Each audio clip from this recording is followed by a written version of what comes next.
To save time, I have here a guitar riff that I've just recorded at the introduction of the song.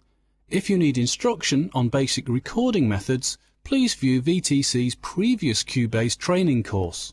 You can record your guitar with a microphone and any desired effects at source, but I've purposely recorded a dry signal for added flexibility. Remember, you can't remove effects printed to the audio file, whereas you can add effects and tone if recorded dry. I'll just play it through.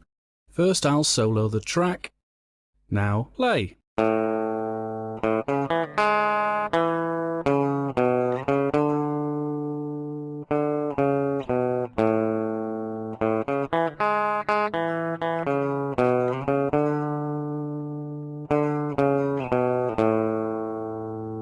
Very dry, very lifeless, but we'll fix that soon.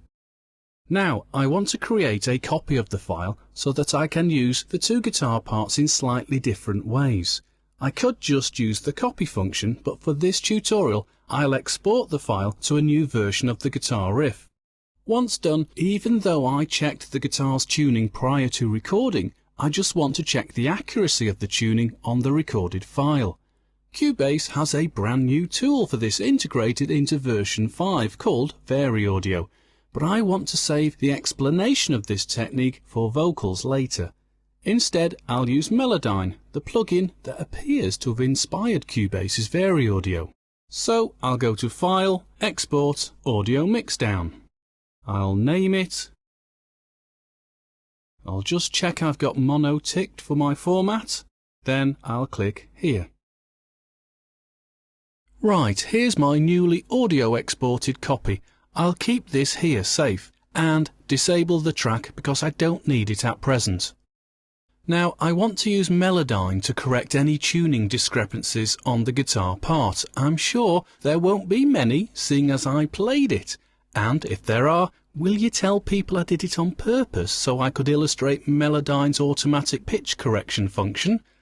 So I'll go to my Insert panel here on the left and drop down to Ceremony Software Melodyne Plugin. The Melodyne interface opens and, because it's a guitar part rather than a drum part, I'll choose melodic as the algorithm. Now I'll click the Transfer button and the Play button in Cubase to transfer the sound into Melodyne. This is a little bit of a disadvantage with Melodyne as opposed to Cubase's VariAudio, but not really a problem on a file of this size. Although the audio doesn't audibly play back to us, we can monitor its progress here in the Host feature as it flickers green on input.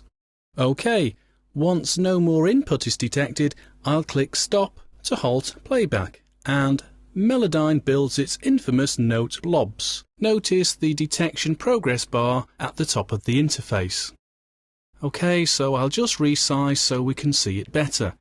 Now we can see the guitar riff has been analysed note for note and the recording was 99% accurate.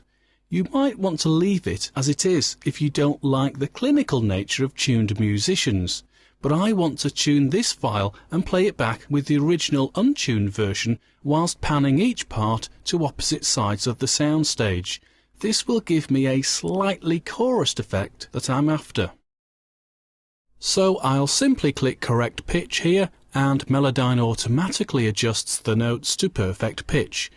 Click OK to close the dialog box.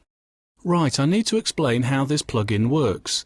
Now that Melodyne has corrected the pitch, it will continue to do so as long as it's left as an insert on the track. So that I can save processing power, I don't want to do this. I could use Cubase's freeze function, but I'm happy with the file as it is, so I'll render it as a new audio file. I'll call it Guitar Riff Melodyne Tuned, so I can identify it easily in my pool later. I'll click Export to render it as a new file, then I can remove Melodyne from the Insert panel relating to the original guitar track. I'll just adjust the size of this track so I can see things better. Now I'll pan each guitar part to opposite sides of the stereo field, so that when played back, the chorusing effect is naturally produced. You'll appreciate there are many chorus plugins available, not least in Cubase, but I've shown you this technique so that you can adapt it further, perhaps on vocals, or even by tuning one of the parts an octave higher or lower for dramatic effect.